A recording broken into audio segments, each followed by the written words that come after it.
जब हम किसी देश के नक्शे को देखते हैं, खासकर भारत के नक्शे को, तो हमारी नज़र अक्सर राज्यों की सीमाओं पर या बड़े शहरों और हाईवे पर जाती है। बिल्कुल।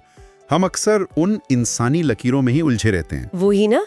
लेकिन अगर हम उस नक्शे से इंसानी बनाई हुई सारी लकीरें हटा दें, तो जो तस्वीर उभरते हैं वो मतलब एकदम हमारे शरीर की नसों की तरह होती है। धरती पर बिछा हुआ एक विशाल नीला जाल। सही कहा।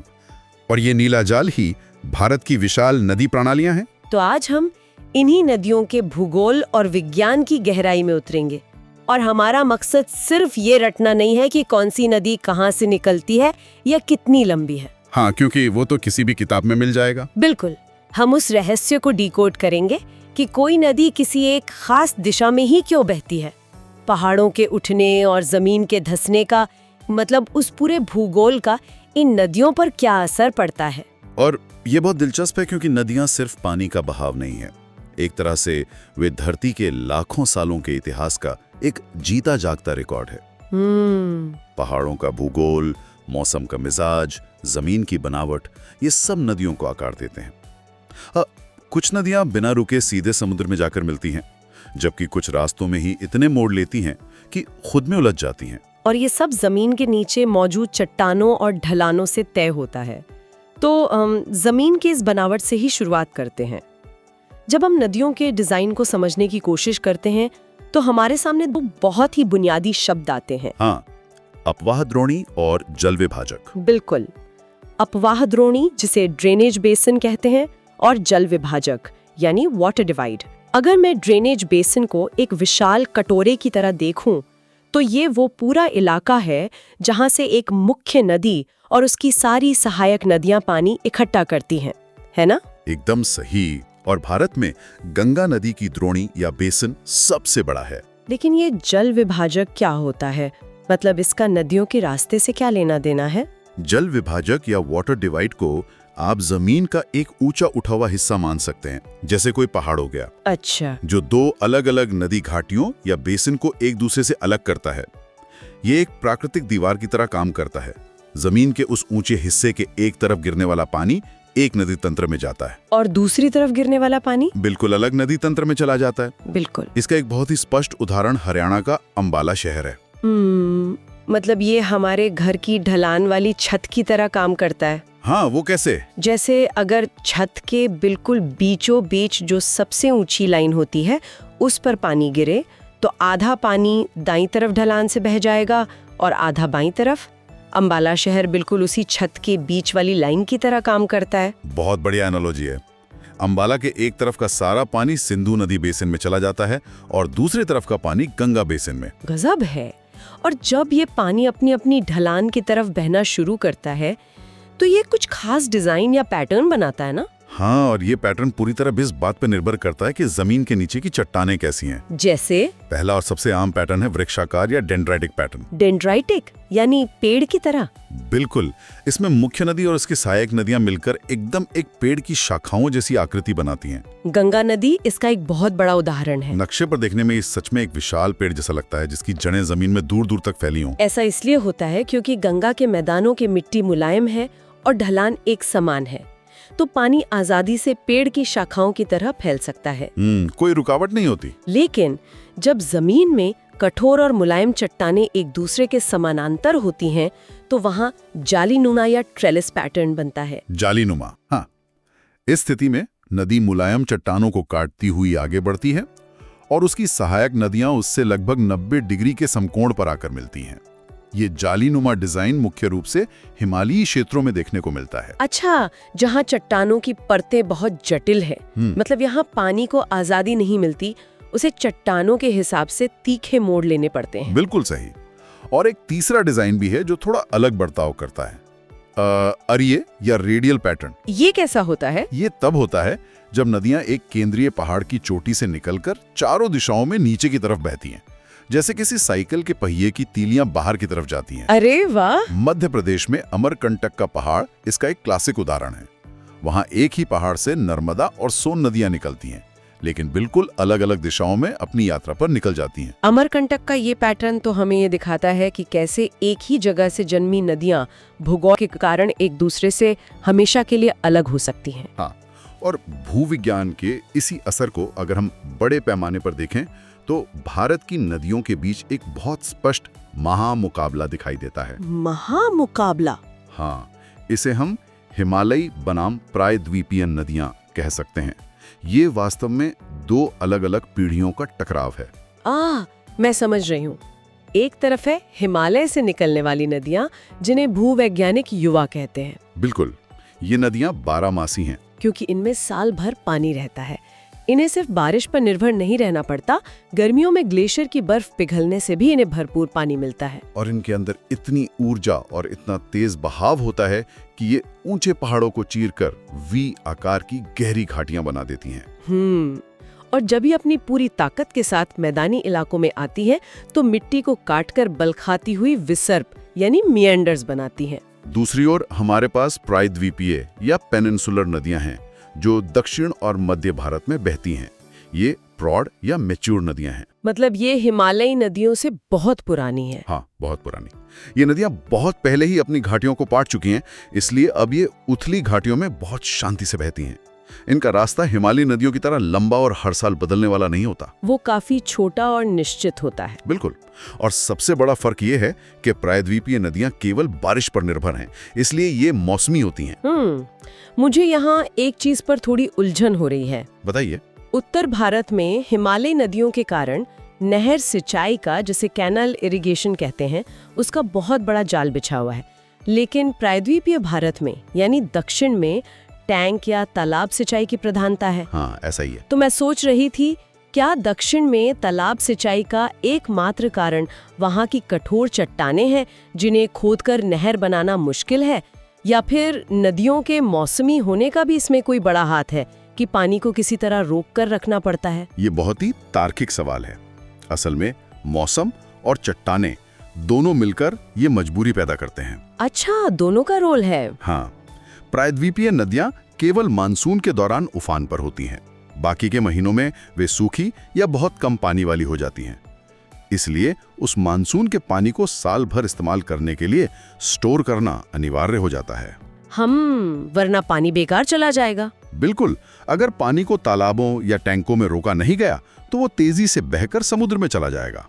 और रही बात नहरों की, तो दक्षिण की कठोर ग्रेनाइट चट्टानों के कारण लंबी नहरें खोदना व्यवहारिक रूप से बहुत मुश्किल है। तो फिर तालाब कैसे काम करते हैं वहाँ? यही कठोर चट्टानें प्राकृतिक रूप से बने गड्ढों में पानी को जमीन के नीचे सोखने नहीं देती, जिससे तालाबों में पानी लंबे समय तक रोका रहता है। मतलब प्रकृति ने वहाँ जो चुनौती दी है उसी के अंदर उसका समाधान भी छिपा हुआ है।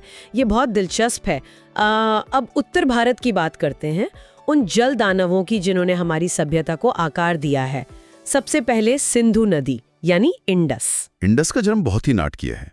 ये तिब्बत में कैलाश पर्वत के पास बुखारचू ग्लेशियर से निकलती है, जो करीब 4164 मीटर की ऊंचाई पर है। हाँ, और तिब्बत में इस जगह को शिंगी खम्मन कहा जाता है, जिसका मतलब होता है शेर का मुख। और इस नदी का बर्ताव भी काफी हद तक शेर जैसा ही है। एक भारी ग्लेशियर से प्रचंड ताकत के साथ पानी निकलता है। इसकी कुल लंबाई 2880 किलोमीटर है। लेकिन भारत में ये सिर्फ 1114 किलोमीटर का ही सफर तय करती है ना? हाँ। इसके बाईं ओर से पंजाब की 5 मशहूर नदियां इसमें आकर मिलती हैं: झेलम, चेनाब, रावी, व्यास और सतलुज, जिनमें चेनाब सबसे बड़ी सहायक नदी है। बिल्कुल। और दाईं ओर से भी श्योक, गिलगित, हुंजा और काबुल जैसी नदियां पहाड़ों से उतरकर इसमें मिलती हैं। इन सहायक नदियों का भूगोल सिर्फ नक्शे तक सीमित नहीं है, इसने देशों के बीच के नियम भी तय किए हैं, जैसे 1960 का सिंधु जल समझौता, जिसे इंडस वाटर ट्रीटी कहते हैं। हाँ, जो बहुत महत्वपूर्ण है। इस समझौते के तहत भारत इस पूरे सिंधु तंत्र का केवल 20% पानी ही इस्तेमाल कर सकता है। इस समझौते के पीछे का भू राजनीतिक कारण यही है कि नदियों का बहाव भारत से होकर गुजरता है, लेकिन पाकिस्तान का पूरा मैदानी इलाका और उसकी खेती मुख्य रूप से इन्हीं नदियों के पानी पर टिकी है। भूगोल ने नदियों को कुछ इस तरह बांटा है कि ऊपर के देशों को बहाव पर नियंत्रण मिलता है, लेकिन नीचे के देशों को जीवन के लिए उसी पानी की सख्त जरूरत होती है। बिल्कुल, यह भूगोल और राजनीति का एक जटिल संतुलन है। अब सिंधु के बाद भारत की सबसे बड़ी और महत्वपूर्ण नदी पर आते हैं, गंगा। गंगा का जन्म कोई सामान्य घटना नहीं है, ये पहाड़ों के बीच कई नदियों का एक खूबसूरत मिलन है जिसे पंचप्रयाग कहते हैं। इसे समझना शुरुआत में थोड़ा मुश्किल लगता है। हाँ, लेकिन इसमें एक बहुत ही दिलचस्प गणितीय फॉर्मूला छुपा है। वो कैसे? VNKRD, यानी विष्णु प्रयाग, नंद प्रयाग, कर्ण प्रयाग, रुद्र प्रयाग और देव प्रयाग। इस पूरे संगम में एक नदी कॉमन है जो एक कांस्टेंट की तरह हर जगह मौजूद है। अलकनंदा। बिल्कुल। यह नदी हर प्रयाग से गुजरती है और हर जगह उसमें एक नई नदी आकर मिलती है। विष्णु प्रयाग में धौली गंगा, हाँ। नंद प्रयाग में नंदाकिनी, कर्ण प्रयाग में पिंडर और रुद्र प्रयाग में मंदाकिनी। अलकनंदा इन सब का पानी अपने साथ समेटते हुए आगे बढ़ती है। और फिर आती है फाइनल स्टेज देव प्रयाग, जहां अलकनंदा और भागीरथी नदी का संगम होता है और इन दोनों के मिलने के बाद जो विशाल धारा बनती है उसे वो नाम मिलता है जिसे पूरी दुनिया जानती है, गंगा। सही कहा। और आगे चलकर इसमें बाईं ओर से घाघरा, गंडक और कोसी जैसी नदियां मिलती हैं। कोसी तो इतनी तेजी से अपना रास्ता बदलती है कि उसे बिहार का शोक कहा जाता है। और दाईं ओर से इसमें सबसे बड़ी सहायक नदी यमुना मिलती है, साथ ही चंबल, बेतवा और सोन भी। गंगा और उसकी सहायक नदियां जब पहाड़ों से उतरती हैं तो अपने साथ टनों के हिसाब से गाद और मिट्टी लेकर आती हैं। जब ये पूरा तंत्र बंगाल की खाड़ी के पास पहुंचता है तो जमीन का ढलान एकदम समतल हो जाता है। नदियां इतनी भारी मिट्टी को आगे नहीं धकेल पाती और उसे वहीं बिछाने लगती हैं। और इसी से दुनिया का सबसे बड़ा सुंदरबन डेल्टा बनता है, जो अपने सुंदरी पेड़ों और रॉयल बंगाल टाइगर के लिए मशहूर है। बिल्कुल। सुंदरबन इस बात का सबूत है कि नदियां महाद्वीपों का आकार तक बदल सकती हैं। लेकिन जब रूप बदलने और बागी होने की बात आती है तो एक नदी गंगा को भी पीछे छोड़ देती है। आप ब्रह्मपुत्र की बात कर रही हैं? हाँ, ये सच में एक शेप शिफ्टर नदी है। तिब्बत में जब ये शुरू होती है तो इसे सांगपो कहते हैं। फिर ये अरुणाचल प्रदेश में प्रवेश करती है जहाँ इसका नाम दिहांग हो जाता है। और असम की घाटी में आते ही ये विशाल ब्रह्मपुत्र बन जाती है। और अंत में बांग्लादेश में प्रवेश करते ही इसे जमुना के नाम से पुकारा जाता है। ब्रह्मपुत्र का रास्ता किसी सामान्य नदी की तरह सीधा नहीं है। हिमालय के एकदम पूर्वी छोर पर नमचा बरवा चोटी है जो करीब 7,757 मीटर ऊंची है। इस विशाल चोटी के पास ये नदी एक बहुत ही तीखा यू टर्न लेती है और सीधे भारत में घुस जाती है। ये किसी रेसिंग कार के एकदम से ड्रिफ्ट मारने जैसा लगता है, इतनी तेजी से पहाड़ का चक्कर काटना। हाँ, और जब ये असम के मैदानी इलाकों में पहुंचती है तो इसका रूप फिर बदल जाता है। ये एक गुम्फित चैनल बना लेती है।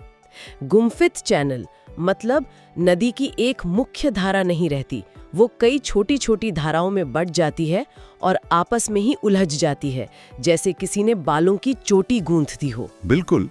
और इस गुम्फित चैनल के पीछे एक बहुत बड़ा भौतिक कारण है। नमचा बरवा के पास से जब नदी मुड़ती है तो वो पहाड़ों को काटकर इतनी ज्यादा मिट्टी और पत्थर अपने साथ ले आती है कि असम के समतल मैदानों में उस गाद को बहाकर ले जाना नामुमकिन हो जाता है। अच्छा, तो नदी का अपना ही रास्ता उस मिट्टी से ब्लॉक हो जाता है। हाँ, मजबूरन पानी को उस मिट्टी के ढेर के अगल बगल से रास्ता खोजना पड़ता है। इसी वजह से धाराएं बढ़ जाती हैं। और मैंने सुना है इसी प्रक्रिया के कारण नदी के बिल्कुल बीचों बीच रेत और मिट्टी का एक विशाल टापू बन गया है। हाँ, माजुली द्वीप ये दुनिया का सबसे बड़ा नदीय द्वीप है जिस पर एक पूरा जिला बसा हुआ है। मतलब नदी खुद अपना रास्ता रोककर एक द्वीप बना देती है। ये भौतिकी का अद्भुत खेल है। अब बात करते हैं प्रकृति के कुछ विद्रोही या रूल ब्रेकर्स की। Rule breakers? हाँ, देखिए, भारत के प्रायद्वीपीय हिस्से का सामान्य ढलान पूर्व की ओर है, इसलिए ज्यादातर नदियां बंगाल की खाड़ी में जाकर गिरती हैं। लेकिन नर्मदा और तापी नदियां इस नियम को मानने से इनकार कर देती हैं। वे पश्चिम की ओर बहकर अरब सागर में जाती हैं। तो ढलान के विपरीत कोई नदी कैसे बह सकती है? दिलचस्प बात यह है कि वे ढलान के विपरीत नहीं बहती, बल्कि वे उस ढलान के नियम से बाहर हो चुकी हैं। अच्छा, वो कैसे? ऐसा भ्रंश घाटी या रिफ्ट वैली के कारण होता है। जब धरती की सतह के नीचे भारी हलचल होती है और टेक्टोनिक प्लेटें एक दूसरे से दूर खिंचती हैं तो जमीन में दरार आ जाती है और बीच का एक बड़ा हिस्सा नीचे धंस जाता है। ओहो! ये एक गहरी खाई की तरह बन जाता है। नर्मदा और तापी इसी नीचे धंसे हुए संकरे रास्ते में फंस गई हैं। यानी जमीन का एक हिस्सा एलिवेटर की तरह नीचे चला गया और अब ये नदियां उस एलिवेटर शाफ्ट के अंदर बह रही हैं। बहुत ही सटीक उदाहरण है। अमरकंटक से निकलने वाली नर्मदा संगमरमर की चट्टानों के बीच से गुजरती है और तेज ढलान से गिरकर मशहूर धुआंधार जलप्रपात बनाती है। और तापी नदी भी मध्य प्रदेश के बैतूल से निकलकर सतपुड़ा की पहाड़ियों के बीच उसी तरह की भ्रंश घाटी में बहती है। और इसी संकरी भ्रंश घाटी के कारण एक और भौतिक बदलाव आता है। पूरब की ओर बहने वाली नदियां डेल्टा बनाती हैं, लेकिन नर्मदा और तापी डेल्टा नहीं बनाती। ये एस्चुरी या ज्वारनद मुख बनाती हैं। इसका कारण शायद इनकी गति और रास्ता है। बिल्कुल, क्योंकि संकरी भ्रंश घाटी और कठोर चट्टानों के कारण ये नदियां मिट्टी नहीं काट पाती, और क्योंकि ये बहुत तेजी से एक ढलान के जरिए सीधे समुद्र में गिरती हैं, तो इनके पास गाद को धीमे धीमे बिछाकर डेल्टा बनाने का कोई मौका ही नहीं होता। पानी सीधे एक पाइप की तरह समुद्र के पानी में जाकर मिल जाता है। एकदम सही। गाद बिछाने के लिए नदी का शांत और समतल होना जरूरी है, जो रिफ्ट वैली में मुमकिन नहीं है। अब जब हम प्रायद्वीपीय भूगोल को देख ही रहे हैं, तो दक्षिण की महारानियों को समझना जरूरी है। वे बड़ी नदियां जो पूर्व की ओर बहकर विशाल डेल्टा बनाती हैं। गोदावरी, जो 1500 किलोमीटर लंबी है, प्रायद्वीपीय भारत की सबसे बड़ी नदी है, जिसे उसके आकार और महत्व के कारण सम्मान से दक्षिण गंगा भी कहा जाता है। हाँ, फिर कृष्णा नदी है जो 1400 किलोमीटर लंबी है और महाराष्ट्र के महाबलेश्वर से निकलती है।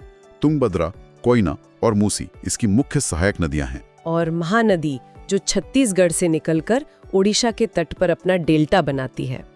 लेकिन इन सब में कावेरी नदी मुझे सबसे अलग लगी। कावेरी? वो क्यों? ये 760 किलोमीटर लंबी है, लेकिन दक्षिण की अन्य नदियों की तरह सिर्फ एक मॉनसून पर निर्भर नहीं रहती। हाँ, कावेरी नदी का जल ग्रहण क्षेत्र या कैचमेंट एरिया ऐसा है कि इसे सर्दियों में आने वाले उत्तर पूर्वी मानसून से भी बारिश मिलती है और गर्मियों में आने वाले दक्षिण पश्चिमी मानसून से भी। इसे अगर मैं एक आर्थिक नजरिए से देखूं, तो कावेरी नदी ने अपना स्मार्ट इन्वेस्टमेंट किया हुआ है। Smart investment? हाँ, उसने अपना पोर्टफोलियो डाइवर्सिफाई कर रखा है। आधा पानी एक मॉनसून से, आधा पानी दूसरे मॉनसून से। अरे वाह, ये बहुत अच्छा नजरिया है। ताकि उसे कभी भी सूखे का सामना ना करना पड़े। इसीलिए प्रायद्वीपीय नदी होने के बावजूद इसमें साल भर पानी रहता है। और इसी नदी पर भारत का दूसरा सबसे बड़ा जलप्रपात शिव समुद्रम स्थित है। नदियों के इस लंबे सफर के बाद मुझे लगता है हमें ठहरे हुए जल के विज्ञान पर भी थोड़ी बात करनी चाहिए। झीलों की बात कर रही हैं आप? हाँ, जब पानी किसी प्राकृतिक गड्ढे में जमा हो जाता है और समुद्र तक नहीं पहुंच पाता, तो झीलें बनती हैं। बिल्कुल। और झीलों के भी कई प्रकार होते हैं। जमीन के नीचे विवर्तनिक यानी टेक्टोनिक प्लेटों के खिसकने से जो विशाल गड्ढे बनते हैं, वे विवर्तनिक झीलें कहलाती हैं। जैसे जम्मू कश्मीर की वुलर झील। हाँ, जो भारत की सबसे बड़ी मीठे पानी की झील है। और फिर होती हैं लेगून झीलें। जब समुद्र की लहरें अपने साथ रेत लाकर किनारे पर एक पट्टी या स्पिट बना देती हैं, तो समुद्र का कुछ पानी उस रेत की दीवार के पीछे कैद हो जाता है। जैसे उड़ीसा की चिल्का झील, जो भारत की सबसे बड़ी खारे पानी की लेगून झील है। और पुलिकट झील भी इसी तरह की है। इसके अलावा कुछ झीलें लवणीय होती हैं, जैसे राजस्थान की सांभर झील, जिसके खारे पानी से नमक निकाला जाता है। हिमालय में हिमानी या ग्लेशियल झीलें हैं, जैसे नैनीताल और भीमताल, जो ग्लेशियर के पिघलने से बनी है। और जाहिर है मानव निर्मित झीलें भी हैं, जो नदियों पर विशाल बांध बनाने के कारण पीछे बन जाती हैं, जैसे सतलुज पर गुरु गोबिंद सागर या कृष्णा नदी पर नागार्जुन सागर। नदियां हों या झीलें, ये पूरा तंत्र हमारे पर्यावरण का आधार है। इसलिए इनके स्वास्थ्य को वैज्ञानिक पैमानों पर मापना बहुत जरूरी हो जाता है। नदियों की सेहत मापने के लिए मुख्य रूप से 2 पैमानों का इस्तेमाल होता है, डीओ और बीओडी। डीओ यानी डिसॉल्व्ड ऑक्सीजन। हाँ, वो ऑक्सीजन जो पानी में घुली होती है और मछलियों या अन्य जलीय जीवों के जिंदा रहने के लिए बहुत जरूरी है। ये तो समझ आता है, लेकिन दूसरा पैमाना थोड़ा उलझाने वाला है, बीओडी यानी बायोकेमिकल ऑक्सीजन डिमांड। इसमें क्या उलझन है? इसे ऐसे समझाया जाता है कि जब पानी में ऑर्गेनिक कचरा या सीवेज जाता है, तो वहाँ मौजूद सूक्ष्म जीव या बैक्टीरिया उस कचरे को सड़ाने और खत्म करने का काम करते हैं। बिल्कुल सही। इस काम के लिए उन बैक्टीरिया को ऑक्सीजन चाहिए होती है। यही उनकी ऑक्सीजन की मांग या बीओडी है। लेकिन अगर बैक्टीरिया पानी का कचरा साफ कर रहे हैं, तो ये तो प्राकृतिक और अच्छी बात है ना? हाँ, प्राकृतिक है। फिर 2025 की सीपीसीबी रिपोर्ट के इस नियम का क्या मतलब है कि उच्च बीओडी मतलब उच्च प्रदूषण? ये पानी प्रदूषित कैसे हुआ अगर बैक्टीरिया उसे साफ कर रहे हैं? ये बहुत ही बढ़िया सवाल है। देखिए, बैक्टीरिया का काम प्राकृतिक है, लेकिन जब हम इंसानों का बहुत सारा सीवेज नदी में गिरता है तो बैक्टीरिया की तादाद अचानक करोड़ों में बढ़ जाती है। अच्छा। अब इतने सारे बैक्टीरिया को वो कचरा खत्म करने के लिए बहुत सारी ऑक्सीजन चाहिए। वे पानी में घुली हुई ऑक्सीजन को यानी डीओ को तेजी से सोखने लगते हैं। ओह। नतीजा ये होता है कि मछलियों और अन्य जीवों के लिए ऑक्सीजन बचती ही नहीं और वे मरने लगते हैं। बाप रे। इसलिए पानी में कचरा जितना ज्यादा होगा, बैक्टीरिया की ऑक्सीजन की मांग या बीओडी उतनी ही ज्यादा होगी और वो नदी उतनी ही मृत या प्रदूषित मानी जाएगी। मतलब असल में बैक्टीरिया मछलियों के हिस्से की ऑक्सीजन चुरा रहे हैं क्योंकि उन्हें हमारा फेंका हुआ कचरा प्रोसेस करना है। अब समझ आया। हाँ, यही असल विज्ञान है इसके पीछे। लेकिन अच्छी खबर ये भी है कि 2014 में शुरू हुए नमामि गंगे और ट्रीटेड पानी को दोबारा इस्तेमाल करने के राष्ट्रीय प्रयासों के कारण सुधार आ रहा है। बिल्कुल, और ये एक बड़ी कामयाबी है कि उत्तराखंड और झारखंड गंगा नदी के पोल्यूटेड स्ट्रेचेस या पीआरएस से पूरी तरह मुक्त हो चुके हैं। ये सच में एक बड़ी राहत है। नदियों को बचाने की ये मुहिम बहुत जरूरी है क्योंकि ये नदियां हमारी सोच से भी कहीं ज्यादा पुरानी और ताकतवर हैं। यहाँ पूर्ववर्ती नदियां या एंटीसीडेंट रिवर्स का विज्ञान समझना सबसे जरूरी है। Antecedent reverse? हाँ, सिंधु, सतलुज, सुबनसिरी और ब्रह्मपुत्र जैसी नदियां इस श्रेणी में आती हैं। ये वो नदियां हैं जो हिमालय पहाड़ के वजूद में आने से पहले से वहां बह रही हैं। एक मिनट, मतलब पहाड़ बाद में बना, नदी पहले से थी? बिल्कुल। जब भारतीय और यूरेशियन टेक्टोनिक प्लेटें टकराईं तो जमीन धीरे धीरे ऊपर उठने लगी और हिमालय की ऊंची दीवारें बनने लगी। लेकिन इन नदियों ने अपना रास्ता नहीं बदला। वे उस उठते हुए पहाड़ को लाखों सालों तक लगातार एक आरी की तरह काटती रहीं और अपनी जगह बनाए रखी। दिमाग घूम जाता है ये सोचकर। पहाड़ मिलीमीटर दर मिलीमीटर ऊपर उठता रहा और नदी उसे उसी रफ्तार से नीचे की तरफ काटती रही। ये तो अविश्वसनीय है। एक नदी जो बर्फ के एक पहाड़ से निकल रही है, वो उसी पहाड़ से ज्यादा पुरानी है। यही तो भूविज्ञान का चमत्कार है। इस पूरी चर्चा को समेटते हुए अगर हम नदियों का एक उत्तर से दक्षिण बहने का क्रम, एक नॉर्थ साउथ सीक्वेंस देखें तो ये कुछ इस तरह बनता है। सबसे ऊपर उत्तर में सिंधु, फिर झेलम, चिनाब, रावी, ब्यास और सतलुज। उसके बाद मध्य में गंगा, फिर रिफ्ट वैली की नदियां नर्मदा और तापी, और फिर पूर्व की ओर महानदी, गोदावरी, कृष्णा, और अंत में सबसे दक्षिण में कावेरी। ये क्रम सिर्फ नामों की एक लिस्ट नहीं है। ये भारत के पूरे भूगोल, मौसम के पैटर्न और करोड़ों सालों की भूवैज्ञानिक हलचल को एक धागे में पिरो देता है। और आज हमने इसी हलचल को समझने की कोशिश की है। अंत में जरा उन पूर्ववर्ती नदियों के बारे में फिर से सोचिए। जब दुनिया के सबसे ऊंचे और अजेय पहाड़ जमीन फाड़कर ऊपर उठ रहे थे, तब भी ये नदियां हार माने बिना अपनी जगह पर उन कठोर चट्टानों को काटती रहीं। उन्होंने अपना रास्ता नहीं बदला। क्या ये संभव है कि कई बार एक शांति से बहने वाली नदी उन विशाल घमंडी पहाड़ों से भी ज्यादा शक्तिशाली और जिद्दी होती है? भूविज्ञान के इस अद्भुत जादू पर विचार जरूर कीजिएगा। आज की इस गहन चर्चा में बस इतना ही।